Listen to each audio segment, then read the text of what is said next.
Good morning সবাইকে জানাই শুভ ষষ্ঠী পুজো। তোমরা কেমন কাটাচ্ছ কমেন্টে জানাও, প্রথমেই বলে দিলাম। এরপর শুরু করি, চলো আজকে আমরা সারাদিন কি করেছি। তো প্রথমেই আমরা সকাল সকাল উঠে বেরিয়ে পড়েছি সেজে গুজে।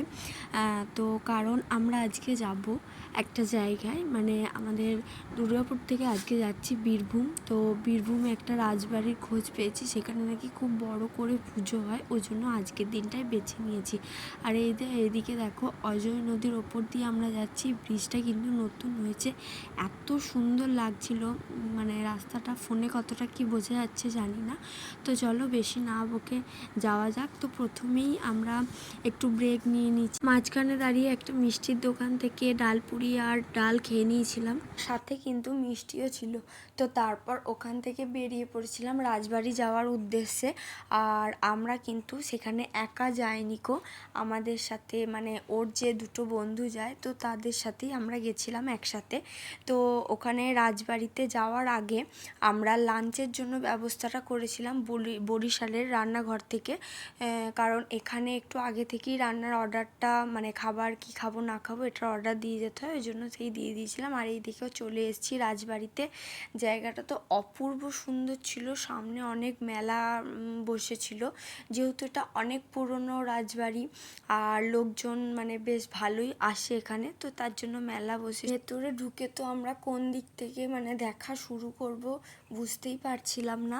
তো দেখি তারপর প্রচুর মানুষজন এসছে, কিন্তু আমরা ঠাকুর দেখতে পারিনি, কারণ ঠাকুর দালানে কাজ চলছিল বলে ওটা নো এন্ট্রি করা ছিল।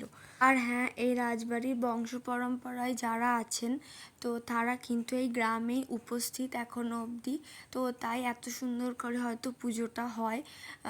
আর এই পাশেই ছিল আরও একটা সুন্দর মন্দির, তো সেটাও একটু দেখে নিলাম। তারপর ওখান থেকে বেরিয়ে পড়েছিলাম। আর আমাদের হাতে যেহেতু আরও অনেকটা টাইম ছিল, তো আমরা সবাই মিলে প্ল্যান করলাম সোনাঝুরি হাটে যাব, কিন্তু আমাদের ভাগ্য খারাপ থাকার কারণে দেখছি সোনাঝুরি হাট বসেনি, পুরো জায়গাটা ফাঁকা।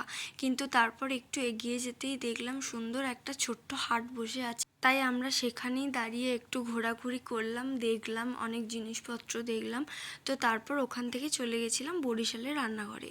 তারপর কিছুক্ষণ বসে থাকার পরে আমাদের খাবার চলে এলো, আর আমরা খাবারে কিন্তু থালি অর্ডার করেছিলাম, মানে ভেজ থালি ছিল। তো তার সাথে চিকেন, মটন, মাছ যা খুশি নিতে পারো, আমরা চিকেন নিয়েছিলাম, আর খাবারগুলো খুবই সুন্দর ছিল। তারপর ওখান থেকে বেরিয়ে আমাদের প্ল্যান ছিল গড় জঙ্গল যাব, মানে যেখানে প্রথম দুর্গাপুজো শুরু হয়েছিল, মানে আমরা যেটা শুনেছি এরোর মুখে। তো সেখানে যাওয়ার ইচ্ছা ছিল, কিন্তু রাস্তা প্রচণ্ড খারাপের জন্য, বৃষ্টি পড়ায় রাস্তা প্রচণ্ডভাবে খারাপ ছিল, ওই জন্য আর আমরা রিস্ক নিইনি। তো তারপর ডাইরেক্ট চলে এসেছিলাম দুর্গাপুরে। আর দুর্গাপুরে এসে আমার জাংশনে যাওয়ার ছিল, তো একটা জিনিস কেনার ছিল, ওটা কিনে চলে এসেছিলাম বাড়ি। আর বাড়ি আসার পরই একদম চলে এসেছি ওই ড্রেস পরেই সোসাইটিতে, কারণ সোসাইটিতেও আজকে উদ্বোধন ছিল। তারপর অনেকক্ষণ সবার সাথে গল্প করে আড্ডা মেরে কিন্তু অনেকটা টাইম কেটে গেল।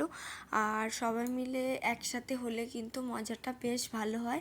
আর এদিকে এই পুচকে স্টুডেন্টটি আমার, সে নাচ করে দেখাচ্ছিল, ওর অন্য একটা জায়গায় প্রোগ্রাম ছিল, তো আমরা সবাই মিলে রিকোয়েস্ট করা আমাদের সামনে নাচলো, আর আমরা তার নাচও দেখলাম, খুব সুন্দর হয়েছে। তো তারপর পুজোও হয়ে গেছে, সমস্ত কিছু কমপ্লিট, এখন প্রসাদ খেয়ে যাব বাড়ি। তো চলো আজকের ভ্লগটা এতটুকু। আরও একবার বলছি শুভ ষষ্ঠী, সবাই পুজো ভালো করে কাটাও, বাই বাই।